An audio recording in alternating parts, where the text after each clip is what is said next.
चकरा गए ना? ये न्यूज चैनल है या कीर्तन मंडली? ठहरिए जरा, आप पहले भक्ति देखिए।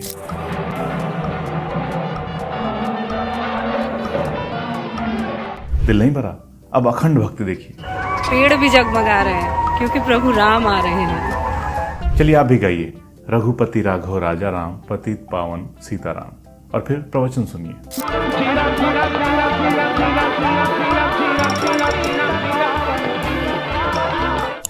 नहीं, अभी आप नहीं समझे। This will also be arguably the biggest day in the life of Prime Minister Narendra Modi, who has worked tirelessly as a Swayamsevak and through his journey really sought to be the embodiment of Hindutva and Sanatan Dharma. क्या हुआ, समझ नहीं आया? चलो हिंदी में समझा देते हैं। इस समय प्रधानमंत्री मोदी को आप एक अलग रूप में पाएंगे और वो रूप ये है कि इस समय वो पूरी तरह से राम भक्ति में लीन हो चुके। आपको बता दें, रामलला की प्राण प्रतिष्ठा प्रधानमंत्री मोदी का 3 दशक पुराना प्रण। प्रधानमंत्री नरेंद्र मोदी के जीवन का सबसे बड़ा दिन आने वाला। आप सोच रहे होंगे कि इसमें गलत क्या है, जब मीडिया बॉलीवुड एक्ट्रेस श्रीदेवी के मरने पर बाथटब में बैठ सकती है, चांद की कवरेज के लिए दीपक चौरसिया पन्नी से बना स्पेस सूट पहन सकते हैं, तो ये फिर राम मंदिर की प्राण प्रतिष्ठा थी। आपने सही सोचा, राम मंदिर की प्राण प्रतिष्ठा। लेकिन मीडिया ने क्या दिखाया? क्या वो राम मंदिर की प्राण प्रतिष्ठा दिखा रहा था? फिर से देखिए। देखिए इन तस्वीरों को, मोदी जी आ रहे हैं या श्री राम जी आ रहे हैं? यहां भी मोदी जी, वहां भी मोदी जी, जहां मोदी नहीं वहां योगी जी, योगी मोदी, मोदी योगी। कुछ याद आया? घर घर मोदी, हर घर मोदी। मगर राम कहां है?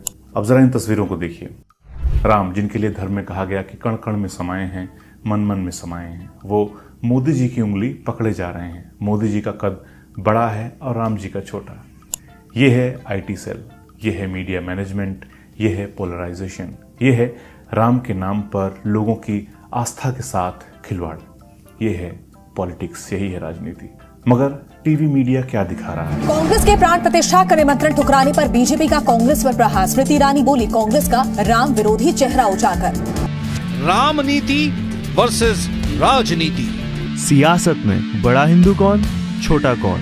मुद्दा जब राम का भी हो तो मोदी बीच में आ जाते हैं, यही है विपक्ष की दिक्कत। मंदिर पूरी तरह बनकर तैयार नहीं है, इस बात पर चारों शंकराचार्य भी सवाल उठा चुके हैं कि मंदिर के पूरी तरह बने बिना प्राण प्रतिष्ठा करना सही नहीं है। क्यों? क्योंकि मंदिर भगवान का शरीर होता है और शरीर के सभी हिस्से मौजूद हों तभी उसमें प्राण की प्रतिष्ठा की जाती है। लेकिन हिंदू धर्म के विधि विधानों से किसी को क्या मतलब? मोदी जी ने किया है तो ठीक ही किया होगा। असल पॉलिटिक्स ये है चुनाव से पहले मंदिर का उद्घाटन। और कमाल देखिए, गोदी मीडिया को यह बात समझ नहीं आ रही है, लेकिन विदेश में बैठी मीडिया को समझ आ चुकी है।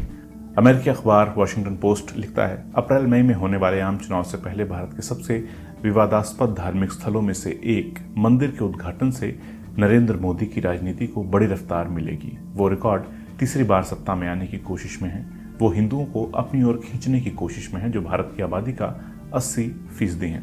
फाइनेंशियल टाइम्स ने लिखा है, अयोध्या में हिंदू कट्टरपंथियों की ओर से एक मस्जिद गिराए जाने के 3 दशक बाद भारत के प्रधानमंत्री नरेंद्र मोदी उसी जगह भव्य हिंदू मंदिर में प्राण प्रतिष्ठा समारोह में हिस्सा लेंगे। ऐसा करके वो अगले लोकसभा चुनाव का अभियान शुरू कर रहे हैं और इसमें धार्मिक राष्ट्रवाद अहम भूमिका अदा करेगा।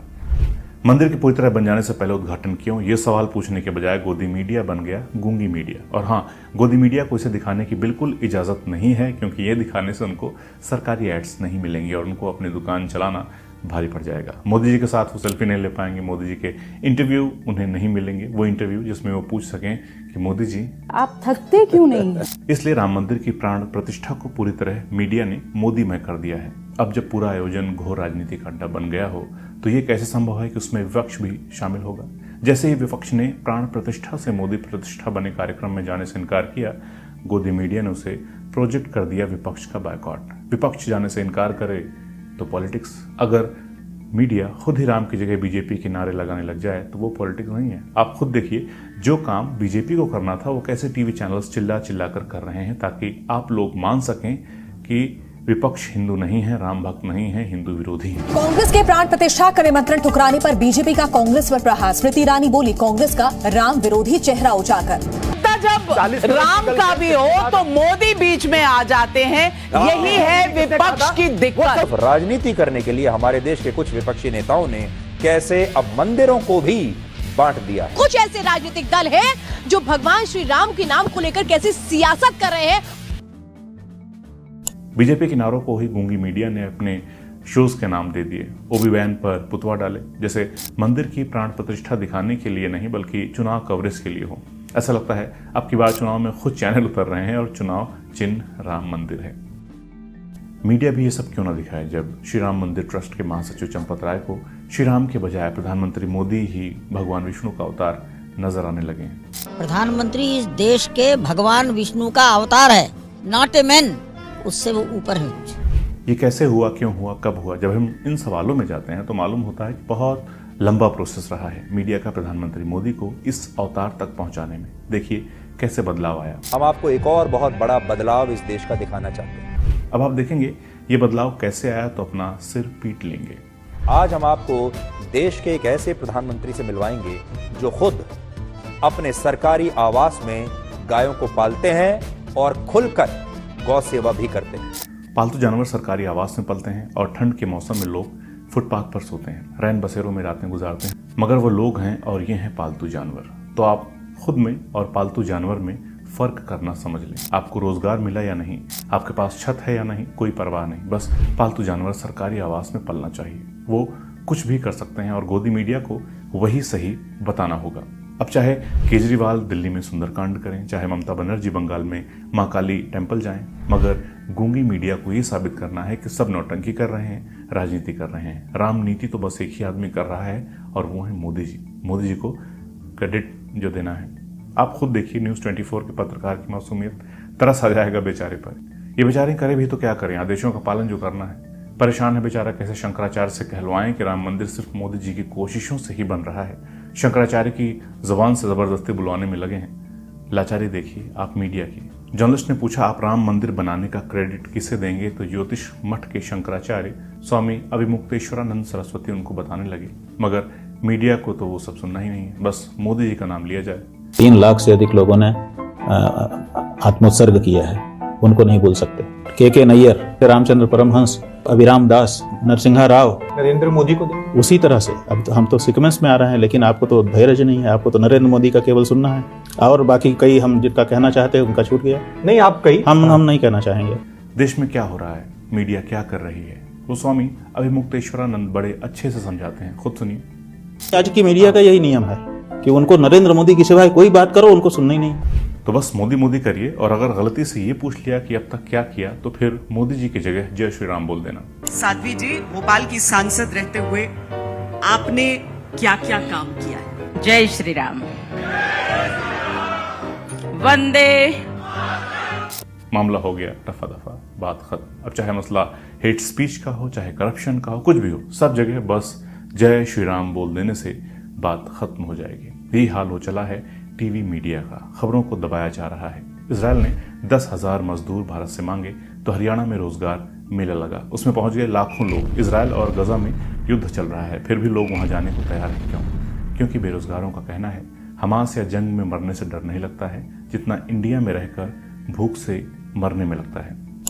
ये खबर न पाकिस्तान के खिलाफ थी न विपक्षी पार्टियों के, लिहाजा न किसी ने डीएनए किया, न किसी ने हल्ला बोल किया, न किसी ने वाट लगाई, क्योंकि ऐसा करने पर तो परम आदरणीय महामानव कथित विष्णु अवतार से सवाल पूछना पड़ जाता। लिहाजा आपको 25 बड़ी खबरें दिखाई जा रही हैं। क्या हैं वो 25 बड़ी खबरें? प्राण प्रतिष्ठा से पहले सरयू किनारे हुआ जल अनुष्ठान। 22 जनवरी को सरयू में स्नान कर सकते हैं पीएम मोदी। प्राण प्रतिष्ठा समारोह से पहले अयोध्या में राम की पैड़ी पर मंगल गान, स्थानीय महिलाओं ने गाए राम भजन। राम मंदिर, प्राण प्रतिष्ठा और मोदी मोदी, इन 25 खबरों में अंजना ओम कश्यप ने 14 तो राम मंदिर पर दिखाई, 2 खबरें बीजेपी के अपोजिशन पर अटैक की थी, 2 खबरें अपोजिशन की बीजेपी पर अटैक की थी और 7 खबरें अदर थी।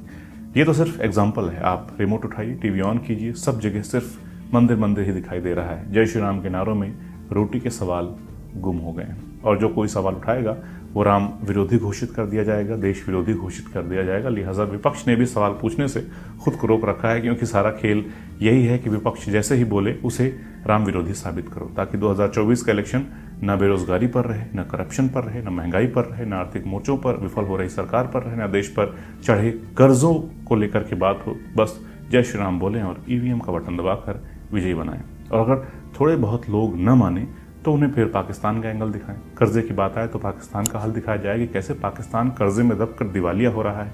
महंगाई दिखाई जाए तो पाकिस्तान की दिखाई जाए। अर्थव्यवस्था डगमगा गई है तो पाकिस्तान की दिखाई जाए। अपना टीवी मीडिया जादूगर हो गया है, जो चाहे वो तमाशा करके दिखा रहा है। अब देखिए क्या दिखाया जा रहा है कि मोदी जी की वजह से पाकिस्तान में राम राम होने लगा। कल तक दिखा रहे थे वहां हिंदू सेफ नहीं है, अब मोदी जी की वाह वाह करने के लिए दिखाने लगे कि वहां भी जय श्री राम गूंज रहा है। टीवी मीडिया मोदी जी के लिए कुछ भी करने को तैयार है। चंद्रमा 2 मिशन को लेकर भी पाकिस्तान को जबरन घसीटा गया था। टीवी चैनलों ने तब भी अपने लोगों को बताया था कि भारत ने क्या क्या हासिल किया और पाकिस्तान ने क्या नहीं हासिल किया है।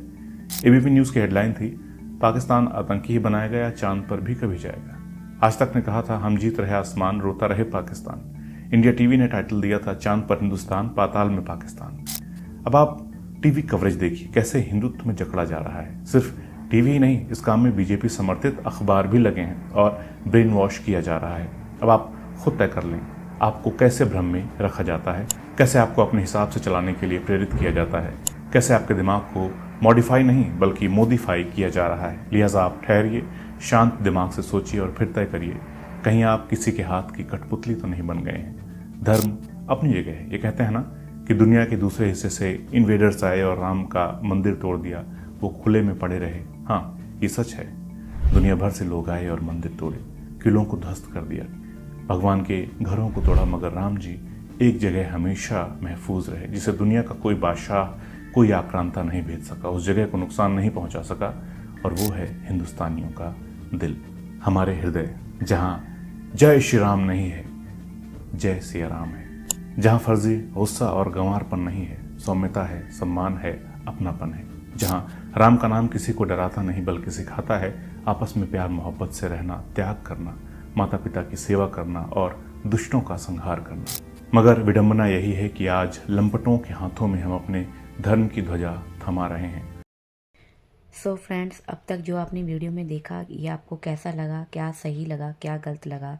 जो भी इन्होंने रिव्यू दिए हैं राम मंदिर के बारे में और मीडिया के बारे में और मोदी जी के बारे में, जो भी इन्होंने रिव्यूज़ दिए हैं, एक ये जो वीडियो हमारे लिए एक जिसे कहते हैं कि हमारी एक बहुत बड़ी जानकारी है धर्म के प्रति, जो उन्होंने वीडियो बनाई, मुझे तो बिल्कुल सही लगी, बिल्कुल अच्छी लगी। तो आप भी हमें कमेंट बॉक्स में बताएं कि इन्होंने जो वीडियो में जो बात बताई है, क्या इन्होंने सही बताई है या गलत बताई है? आप कमेंट बॉक्स में ज़रूर बताइए। और रही बात धर्म की, रही बात मीडिया की, तो इसके बारे में मैं कोई बोलना नहीं चाहूँगी, क्योंकि हर कोई आज की डेट में पढ़ा लिखा है, समझदार है, सब जानते हैं क्या सच है क्या झूठ है। तो जैसे भी इन्होंने वीडियो में बताया है, आप कमेंट बॉक्स में मुझे ज़रूर बताएं कि ये वीडियो आपको कैसे लगी। धन्यवाद।